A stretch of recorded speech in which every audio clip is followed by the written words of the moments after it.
ವೀಕ್ಷಕರಿಗೆ ನಮಸ್ಕಾರ. ಮಾರ್ಗಶಿರ ಲಕ್ಷ್ಮೀ ವ್ರತ ಕಥೆಯ ಮೊದಲನೆಯ ಅಧ್ಯಾಯ ವೀಕ್ಷಕರೇ. ಇದು ಸ್ವಲ್ಪ ದೊಡ್ಡದಾಗಿದೆ, ಕೇಳಿ. ಬುಕ್ಕಲ್ಲಿ ತಗೊಂಡು ಓದೋರು ಓದ್ಬೋದು, ಓದೋದಕ್ಕೆ ಅನುಕೂಲ ಅನನುಕೂಲ ಇರೋರು ಈ ಥರ ಈ ವ್ರತ ಕಥೆಯನ್ನು ಕೇಳಬೇಕು ಅಂತ ಹೇಳ್ತಾರೆ.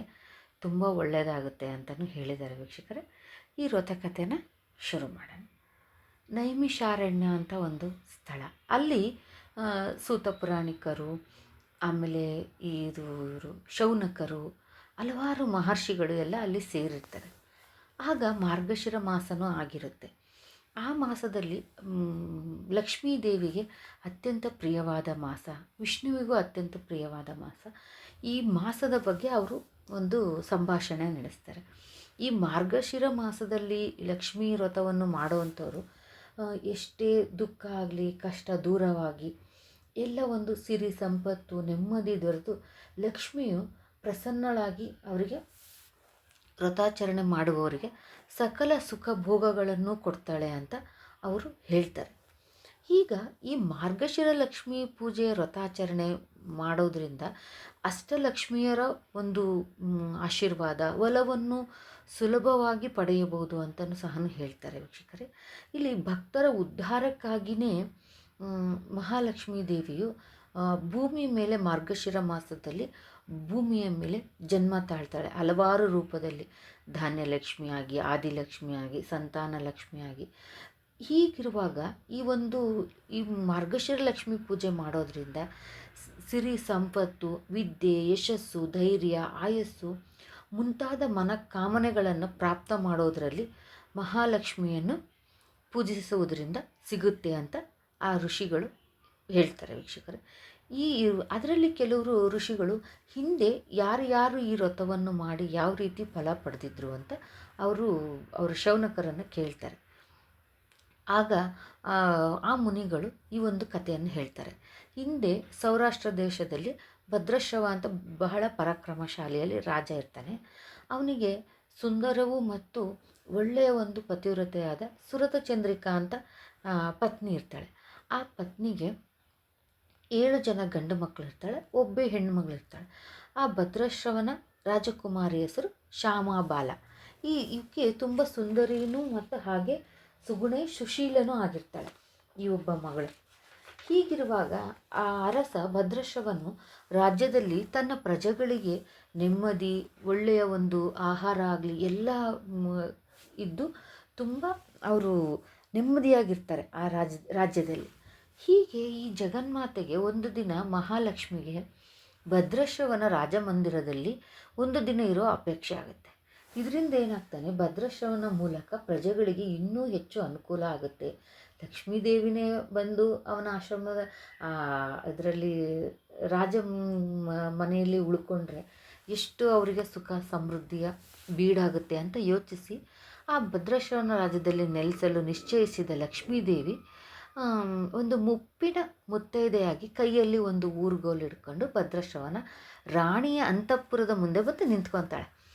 ಆಗ ಆಯಾಸದಿಂದ ಬಂದ ನಿಂತ ಮುತ್ತೈದೆಯನ್ನು ಕಂಡು ದಾಸಿಯೊಬ್ಬಳು ಬಂದು ಕೇಳ್ತಾಳೆ, ಯಾಕೆ ಬಂದ್ರಿ ನೀವು ಅಂತ. ಆಗ ಅವಳ ಹೆಸರು ಲಕ್ಷ್ಮೀದೇವಿ ಹೇಳ್ತಾಳೆ, ನನ್ನ ಹೆಸರು ಲಕ್ಷ್ಮೀದೇವಿ ಅಂತ. ಆ ಲಕ್ಷ್ಮೀದೇವಿ ಬಂದಿರ್ತಾಳಲ್ಲ, ನನ್ನ ಹೆಸರು ಕಮಲಾ ಅಂತ, ನನ್ನ ಪತಿಯ ನಾಮಧೇಯ ಬಂದ್ಬಿಟ್ಟು ಭುವನೇಶ ಅಂತ, ನನ್ನ ಊರು ದ್ವಾರಕೆ ಅಂತ ತಿಳಿಸ್ತಾಳೆ. ಈ ವಿವರವನ್ನು ತಿಳ್ಕೊಂಡು ಅಂತಃಪುರಕ್ಕೆ ಬಂದು ನೀವು ಬಂದ ಕಾರಣ ಏನು ಅಂತ ಹೇಳ್ತಾಳೆ. ಅವಳ ಪ್ರಶ್ನೆಗಳನ್ನು ನಿರೀಕ್ಷಿಸುತ್ತಿದ್ದ ವೃದ್ಧೆ ತಾನು ಇಲ್ಲಿಗೆ ಬಂದದ್ದು ಒಂದು ದೊಡ್ಡ ಕಾರಣವಿದೆ, ಅದನ್ನು ಹೇಳಲೆಂದೇ ಇಲ್ಲಿವರೆಗೂ ಬಂದಿದ್ದೆ ಅಂತ ಹೇಳ್ತಾಳೆ. ಆಗ ಆ ದಾಸಿಯ ಬಳಿ ಸವಿಸ್ತಾರವಾಗಿ ತಿಳಿಸ್ತಾಳೆ. ಇದನ್ನು ಕೇಳಿಬಿಟ್ಟು ಈ ಥರ ಇರೋದಕ್ಕೆ ಬಂದಿದ್ದೀನಿ ಅಂತ ಹೇಳಿದಾಗ ಆ ರಾಣಿ ಹತ್ರ ಹೋಗ್ತಾಳೆ, ಸುರತಚಂದ್ರಿಕೆ ಹತ್ರ. ಆ ರಾಣಿ ಏನು ಇರ್ತಾಳಲ್ಲ, ಒಬ್ಬ ಹಿಂದಿನ ಜನ್ಮದಲ್ಲಿ ಒಬ್ಬ ವೈಶ್ಯನ ಮಡದಿಯಾಗಿರ್ತಾಳೆ. ಆ ಬಡತನದಿಂದ ಬೇಸತ್ತು ಅವನ ಒಂದು ಹೊಡೆತಕ್ಕೆ ಅವನು ಸರಿಯಾಗಿ ಊಟಕ್ಕೂ ತಂದಾಕ್ದರೆ ಅವಳು ಮನೆಯಿಂದ ಹೊರಗೆ ಬಿದ್ದು ಕಾಡನ್ನು ಸೇರಿಕೊಳ್ತಾಳೆ.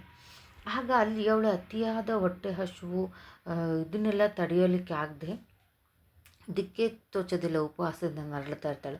ಅಲ್ಲಿ ಇಲ್ಲಿ ಅಡ್ಡಾಡಿಕೊಂಡು ಕಾಲ ಕಳೀತಾ ಇರ್ತಾಳೆ. ಈ ದಾರುಣವಾದ ಸ್ಥಿತಿ ಕಂಡ ಮಹಾಲಕ್ಷ್ಮೀ ದೇವಿ ಏನು ಮಾಡ್ತಾಳೆ, ಅವಳಿಗೆ ನೀನು ಮಹಾಲಕ್ಷ್ಮಿಯ ಕೃಪೆಗೆ ಪಾತ್ರಳಾಗು, ಈ ಒಂದು ಪೂಜೆಯನ್ನು ಮಾಡೋದಕ್ಕೆ ಹೇಳ್ತಾಳೆ. ಆಗೇನಾಗುತ್ತೆ, ಅವಳಿಗೆ ಆ ಆ ವೈಶ್ಯನ ಪತ್ನಿಗೆ ಧನ ಧಾನ್ಯ ಸಂಪತ್ತು ಎಲ್ಲ ಸಿಕ್ಕು ಆಕೆಯ ಮಾತಿನಂತೆ ಏನು ಮಾಡ್ತಾಳೆ, ಎಲ್ಲ ಗುರುವಾರಗಳನ್ನು ಪೂಜೆ ಮಾಡ್ತಾಳೆ. ಇದರಿಂದ ಏನಾಗುತ್ತೆ, ಅವಳಿಗೆ ಹೆಚ್ಚು ಹೆಚ್ಚು ಈ ಲಕ್ಷ್ಮೀ ವ್ರತವನ್ನು ಮಾಡಿ ಲಕ್ಷ್ಮೀ ಲೋಕ ಪ್ರಾಪ್ತಿಯಾಗುತ್ತೆ. ಮತ್ತು ಇವಳು ಮುಂದಿನ ಜನ್ಮದಲ್ಲಿ ರಾಜಮನೆತನದಲ್ಲಿ ಹುಟ್ಟುವ ಒಂದು ಭಾಗ್ಯ ಸಹ ಸಿಗ್ತದೆ. ಆಗ ಇವಳೇನು ಮಾಡ್ತಾಳೆ, ಆ ಸುಖ ಭೋಗಕ್ಕೆ ಈ ಲಕ್ಷ್ಮೀ ವ್ರತವನ್ನು ಮರ್ತು ಬಿಡ್ತಾಳೆ. ಆಗ ಇವಳು ನೆನಪಿಸಲೆಂದೇ ಬಂದಿರತಕ್ಕಂಥ ವೃದ್ಧೆಯ ರೂಪದ ಹೇಳಿದರೂ ಲಕ್ಷ್ಮೀದೇವಿ ಬಂದಿರ್ತಾಳೆ ಅಂತ ಇವರು ಹೇಳಿದರೂ ಸಹ ಇವಳು ಇದನ್ನು ಮಾಡಿಬಿಡ್ತಾಳೆ, ಮರ್ತೋಗ್ಬಿಡ್ತಾಳೆ. ಆಗ ಈ ವೃದ್ಧೆಯನ್ನು ಕೇಳಿದಾಗ ಅದರ ಈಕಿ ವಾಪಸ್ ಬಂದು ಹೇಳ್ತಾಳೆ. ಈಗ ಆ ದಾಸಿ ಏನು ಮಾಡ್ತಾಳೆ, ಮಾರ್ಗಶಿರ ಮಹಾಲಕ್ಷ್ಮಿ ವ್ರತದ ಕಥೆಯನ್ನು ಕೇಳಿರ್ತಾಳಲ್ಲ, ಅವಳು ಆ ವಿಧಿವಿಧಾನಗಳನ್ನು ಮಹತ್ವವನ್ನು ಎಲ್ಲ ತಿಳ್ಕೊಂಡು ಈ ರಾಣಿಗೂ ಹೇಳಿದರೂ ಸಹ ಅವಳು ಇದು ಮಾಡಲ್ಲ. ಆ ಪೂಜೆ ಬಗ್ಗೆ ಸಾಕ್ಷಾತ್ ಲಕ್ಷ್ಮೀದೇವಿಯ ವೃದ್ಧಿಯ ರೂಪದಿಂದ ಬಂದಿದ್ದಾಳೆ ಅಂತ ಹೇಳಿದರೂ ಸಹ ಅವಳಿಗಾಗಲೇ ಎಲ್ಲ ಜಾಸ್ತಿ ಆಗಿಬಿಟ್ಟಿರುತ್ತೆ, ನಿರ್ಲಕ್ಷ್ಯ ಮಾಡಿಬಿಡ್ತಾಳೆ.